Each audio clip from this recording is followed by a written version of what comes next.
Olá pessoal, tudo bem? Estamos aqui para mais um vídeo de Resenhas do Mês. Aquele quadro em que eu comento tudo que eu li e assisti no mês de outubro de 2025, desta vez, não é mesmo? Então já vai comentando tudo que você leu de quadrinhos, livros, assistiu de filme, série, aqui em outubro de 25. Também já vai deixando seu gostei, inscreve-se no canal caso não seja inscrito ainda. Inscrito ainda. Compartilhe esse vídeo com todos os seus amigos. Ative o sininho para não perder nenhum vídeo sobre mangás, quadrinhos, o que mais? Livros que eu publico por aqui no canal, tá bom? E é esse é aquele vídeo sem roteiro, mais a resenha mesmo. Gente, começa com Vigilante My Hero Academia Illegals, o spin-off de My Hero Academia. É muito legal, tá? Ele tem um humor muito melhor colocado que a série principal, na minha opinião. E tem uma arte linda, né? E inclusive todos os volumes eles vêm com esses marca-páginas, que eu acho uma pena o My Hero Academia, a série principal, quase não ter nenhum brinde que a editora JBC não coloca, né? E você vai ter inclusive a participação do Ingenium, que é um personagem que aparece quase que não aparece, na verdade, na série principal. E aqui você vai ter uma participação maior dele. E tem também o Stan, né? O Stan, na verdade, antes de ser o Stan. Tem aquele personagem e acontece uma coisa muito importante aqui para ele ir desenvolvendo essa loucura dele, né? Enfim, temos aqui também My Hero Academia, né? Que eu estou relendo, do volume 12 ao 18, tá? Aqui vai acontecer muitas coisas interessantes, como vai acontecer a luta. Não, isso é no volume 11 que eu tô pensando. Mas. Eu já esqueci. Eu já esqueci. Ah, vai ter o exame para tirar a licença provisória. Vai ter mais o que também? Vai ter toda aquela questão com a Yakuza, que vai se organizar um time contra a Yakuza. Você vai ter a primeira aparição do personagem Lemillion, que é um personagem que eu gosto bastante. Você vai ter o Fat Gun também, uma espécie de uma droga inibidora de dons por aí, coisa que até tem parecido no iLegals, que na verdade é uma droga que potencializa os dons. Aqui você vai ter também uma droga potencializadora, mas também uma droga que remove os dons do indivíduo meio que para sempre, cara. Você vai ter o Kirishima tendo momentos muito legais aqui também, o próprio Lee Millen, como eu falei, né? E os outros do Big Three também. É, Enfim, gente, My Hero Academia é muito legal, tá? Nessa releitura eu tô gostando mais do que eu já gostei na minha primeira leitura desta série. E tá muito. Tô gostando bastante. Tô gostando bastante. Astro Boy. Já saiu a resenha de Astro Boy. Tanto, tanto o spin-off quanto a série principal de My Hero Academia, eu tô fazendo resenhas do formato short, tá bom? E publicando ali, aqui no canal mesmo, nesse formato aí, que eu acho que acaba tendo mais visualização. Se for nesses vídeos mais regulares, o pessoal acaba nem vendo tanto. Aí tem Astro Boy que eu tinha começado a ler no final do mês passado, mas terminei neste mês, então fica para outubro, né? Conta como outubro. Eu já fiz a resenha de Astro Boy, você vai lá ver se você quiser. Quadrinho mangá clássico do Osamu Tezuka, primeiro mangá do Osamu Tezuka que eu tenho contato. E muito legal, tá? Muito legal, histórias muito divertidas, que assim, lógico, são para crianças, mas ainda assim tem muito conteúdo aqui que pode gerar debate, que pode gerar uma reflexão, e com certeza é coisa em aspecto histórico, isso aqui é importantíssimo para a indústria de mangás e de animes e da cultura popular do Japão sendo difundida e tudo mais. Tudo começa aqui em Astro Boy, que tem a sua primeira publicação no Brasil, nesse formato da editora JBC também, né? E aí eu assisti a dois filmes aqui, ou melhor, não vou falar dos filmes agora não, vou falar da série que eu terminei de assistir, que foi Monster, tá bom? O anime Monster de Naoki Urasawa.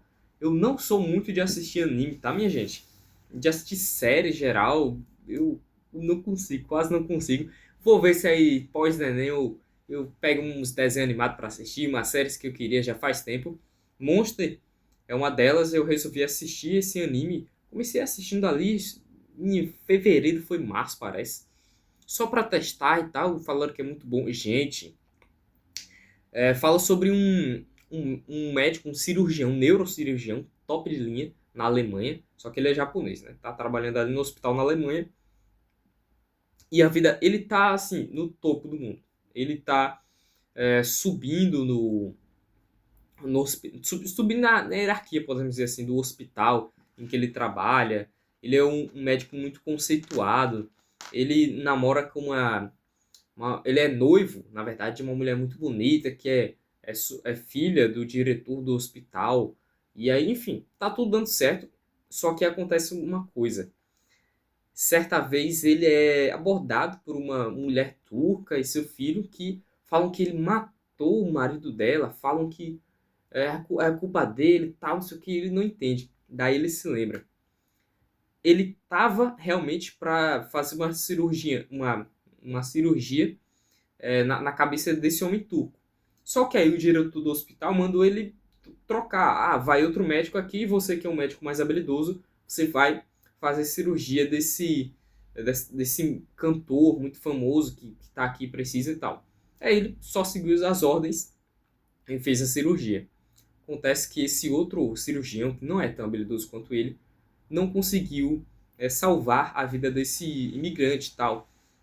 E aí ele começa a se sentir muito culpado.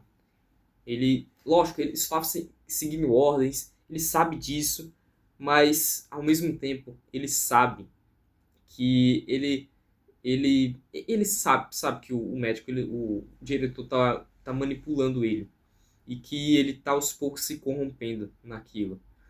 Então ele decide que não, ele decide que ele vai seguir seus valores e que isso não vai deixar isso acontecer novamente. Então, de novo, acontece uma situação em que uma criança, um menino, ele vai lá e precisa da cirurgia.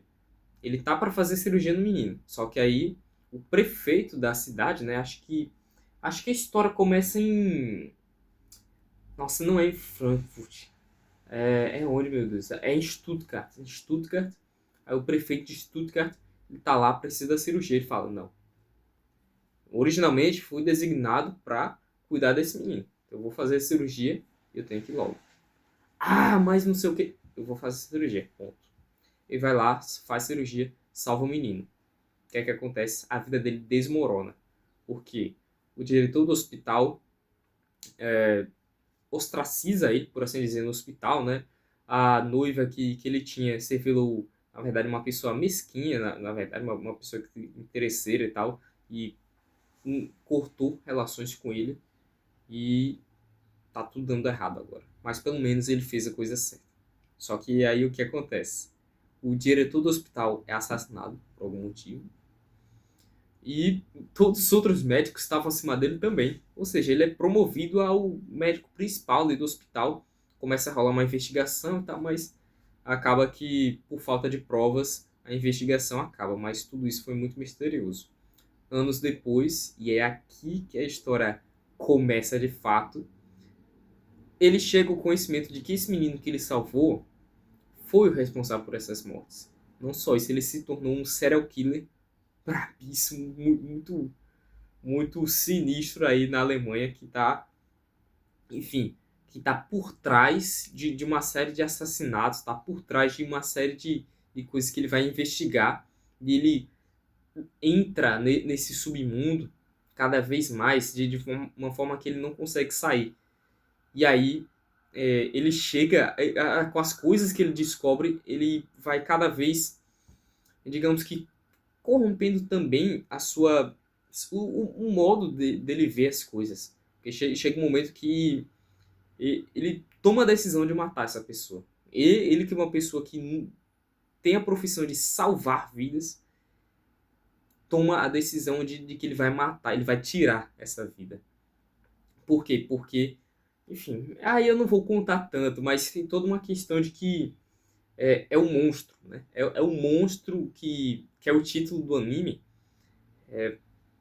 Cara, de fato, esse serial killer, esse menino aí que cresce, e é o Johan, né, que é o grande vilão da série, existe toda uma aura por trás dele de que ele é de fato um monstro, uma pessoa que não é humano, é tipo um demônio, algo assim, por mais que a série seja pé no chão o tempo todo.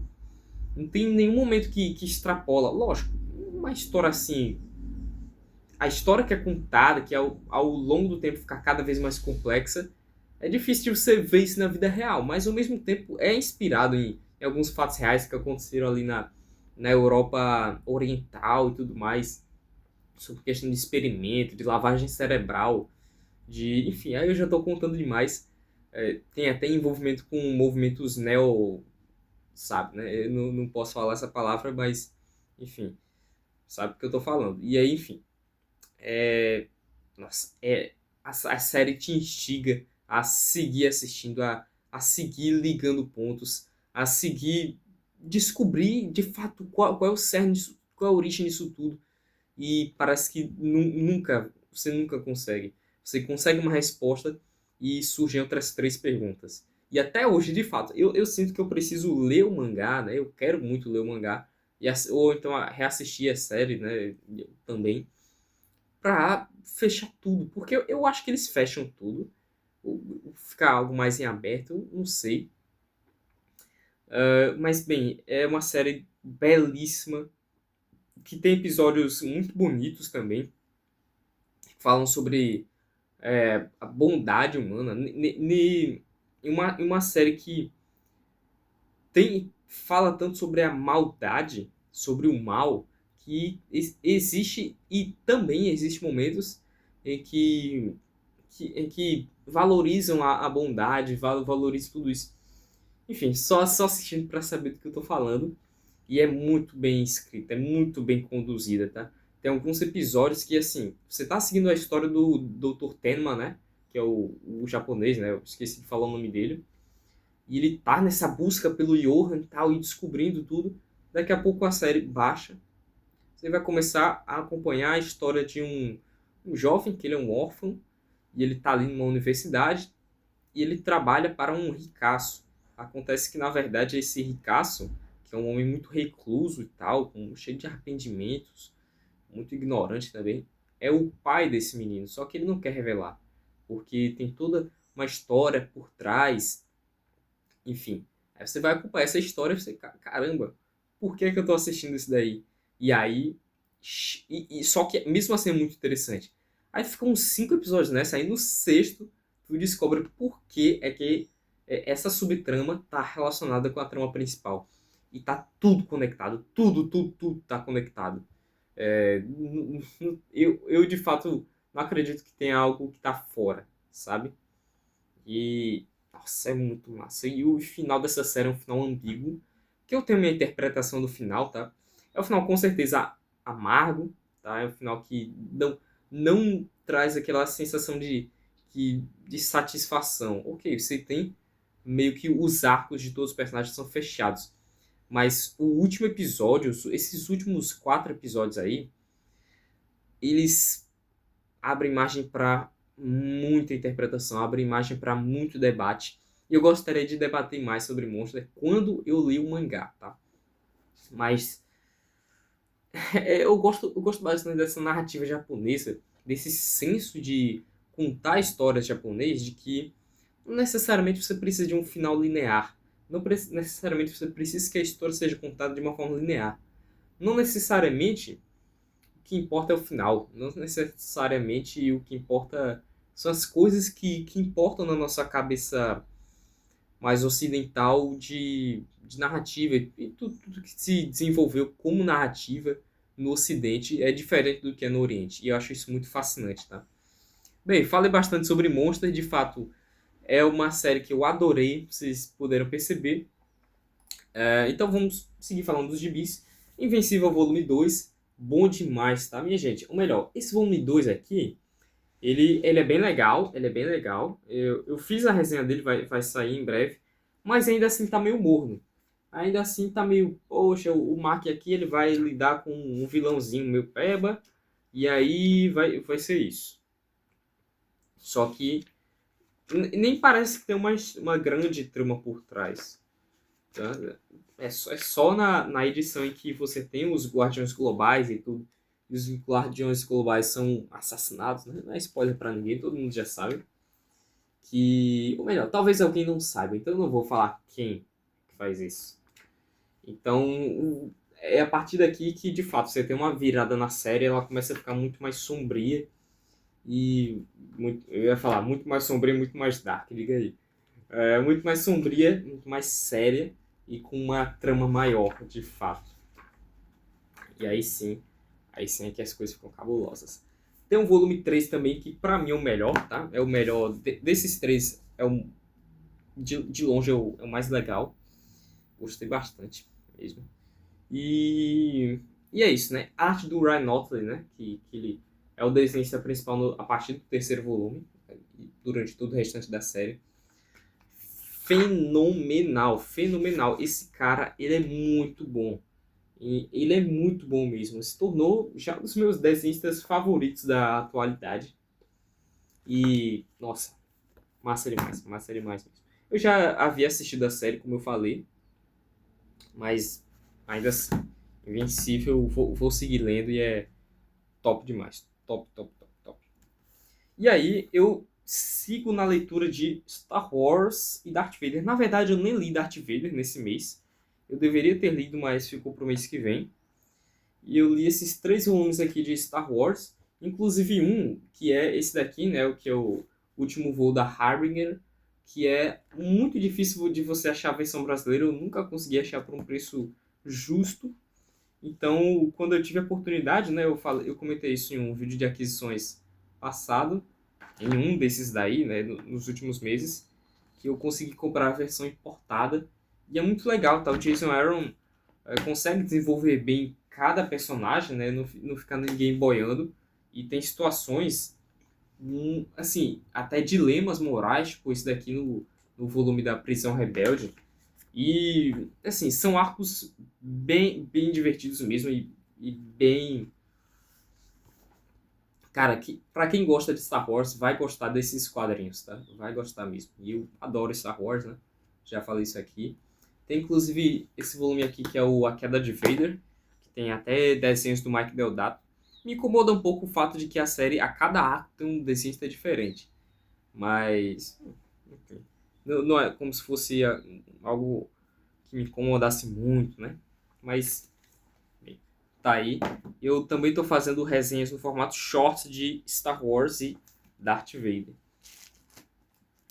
Aí tem o Superman Laços, história do J. Michael Straczynski, sobre esse Superman aí, um Superman que resolve ficar mais próximo do povo, porque ultimamente ele, talvez ele tenha se tornado distante. Então ele vai ficar mais próximo do povo dos Estados Unidos e ver quais são as necessidades reais do cotidiano dessas pessoas. E é uma história muito bonita, tá? Infelizmente, o último terço dela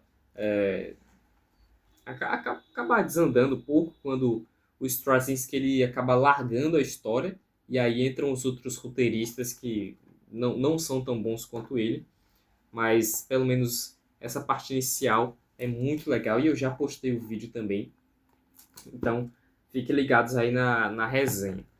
E aí, gente, eu assisti só 2 filmes aqui em outubro e foram os filmes The Art of Racing in the Rain, que no Brasil é Meu Amigo Enzo, isso mesmo. Eu assisti com minha família aí. Faz tempo que a gente não assiste filmes juntos e tal. Então a gente já assistiu esse filme aí, que é o Meu Amigo Enzo, filme de cachorro, tá? Filme de cachorro é aquela coisa, pra família mesmo, assistir e tal, não sei o que, e é meio bobinho. Mas ainda assim, esse filme é bem legal, tá? Tem umas escolhas de direção que me surpreenderam, na verdade. Tem uma história muito bonita sobre a relação, não só a relação do dono com o cachorro, né, que é meio clichêzão, mas é um drama, sabe? É um drama familiar e a história segue alguns caminhos que eu não esperava de fato. E é um bonito, tá? É um filme bonito e tal. Lógico, não é genial, nem nada, mas é um filme bonito que se você tiver assim de boa e tal, filme que assim, tá sua avó em casa e bora assistir um filme, vó. Pô, esse filme aí, velho, é legal. E agora o próximo filme não é pra assistir com a avó, não, né? Provavelmente. Não sei, né? Que é um bom filme, tá? Um bom filme que eu gostei, chamado Sete Prisioneiros. Filme muito, uma temática, lógico, muito mais pesada. Que vai falar sobre trabalho análogo à escravidão, ou até mesmo escravidão moderna, né? Sobre alguns jovens do interior que são levados para São Paulo para trabalhar no ferro velho, só que eles descobrem que eles entraram num esquema que eles não conseguem sair. E o filme, ele não é um filme de fuga, não é um filme que tem um final satisfatório, é um final em que as coisas acabam dando certo, um final esperançoso, pelo contrário. Pelo contrário, o filme fala muito sobre corrupção, não só corrupção que muitas vezes a gente fala no Brasil, né? Corrupção política e tal, lógico. Tem uma parte que é pincelada sobre isso, mas muito a corrupção individual. E aí, assim, fica. Talvez eu esteja falando um pouco da resolução do filme e tal, mas fica muito essa mensagem de que, poxa, é culpa do sistema e tal, olha só o que acontece e como é impossível de escapar. Cara, eu não acho que seja bem assim, sabe? Lógico que é mais fácil falar do que viver, mas não dá, por exemplo, para você humanizar a um ponto de passar pano, né, essa expressão, para certas coisas que certos personagens fazem, principalmente os personagens principais desse filme. Mas ainda assim é um bom filme, um filme bem dirigido, um filme, enfim, bom filme, tá? Um bom filme. Gostei de ter assistido esse filme aqui, tá? E recomendo. Bom filme brasileiro. Para quem fala que o filme brasileiro não presta e tal, tem sim, cara. Tem sim muitos bons filmes. Deveria ter mais, né? A gente deveria ter uma indústria de cinema mais forte, mas infelizmente, enfim, fica um assunto para outro dia, quem sabe, né? E aí, por fim, eu resolvi reler, né? Para não ter nenhum. Para não ficar sem Marvel nesse mês, eu resolvi reler o Homem-Aranha Tormento, nessa minissérie da Abril que eu tenho aqui, né? Que eu gosto bastante. Eita. Rapaz, essa poeira aí dessas edições tem mais de 30 anos. Minissérie aí, escrita e desenhada pelo Todd McFarlane. Eu já fiz resenha disso aqui há muito tempo, mas cabe deixar aqui minha segunda impressão, né? Você vai ter aqui uma história em que o lagarto, ele tá de volta, só que muito pior que antes. Então, o Dr. Connors, ele tá de volta transformado no lagarto, só que de uma forma muito mais visceral. Tá assassinando gente. Ele não tá conseguindo raciocinar de modo algum. E o Homem-Aranha, lógico, vai ter que lidar com isso. Só que a história acaba... Assim, é aquilo, gente. O roteiro disso daqui é um fiapo. E o que vale mesmo são os desenhos belíssimos, dinâmicos, velozes, desenhos revolucionários, eu diria, do Todd McFarlane, que tem de fato a brincadeira que ele faz com quadros aqui, com onomatopeia, com enfim, a disposição de toda a narrativa gráfica disso daqui é impressionante, tá? Eu, inclusive, quando eu li pela primeira vez, acho que eu tinha uns 13 anos, eu falei, cara, muito, muito legal esses desenhos. E hoje eu consigo analisar melhor, né, a qualidade disso daqui. Tem muita qualidade mesmo. E, assim, é muito legal, mas é mais por isso, tá? Não queira esperar uma história incrível, revolucionária e tal. Você tem uma resolução aqui que é mais momentos de ação e tal. O Homem-Aranha vai passar por dificuldades enormes. Tem um momento que ele é envenenado pela Calypso, né? Esposa do Kraven. E aí tem toda uma questão de meio que ser uma continuação pro Última Caçada de Kraven e tal. Mas ainda assim, o que importa é o impacto da arte. O que importa é isso. E aí você lê isso aqui com muita calma, né? Não se ater, de fato, mais às figuras e menos às letras. E aí eu começo a até contestar se isso de fato é algo tão ruim assim. Né? Se cada história não tem sua própria proposta, e a proposta dessa é de fato ser essa magnificência visual, esse impacto que só pode ser feito com os quadrinhos, né? Com a linguagem dos quadrinhos. E bem, no mais é isso, tá? Eu gostei de ter lido, sim, de ter folheado essas páginas e fica por aí mesmo. É isso, né? Bem, gente, novamente eu vou pegar aqui, como eu faço sempre, os meus quadrinhos e vou levantar todos para fazer a capa do vídeo. Então, rapidinho, deixa eu só colocar isso aqui no plástico, né? Porque 92, cara, 92 essas edições, comprei no sebo. E aí tá aqui, né? Eita, eita.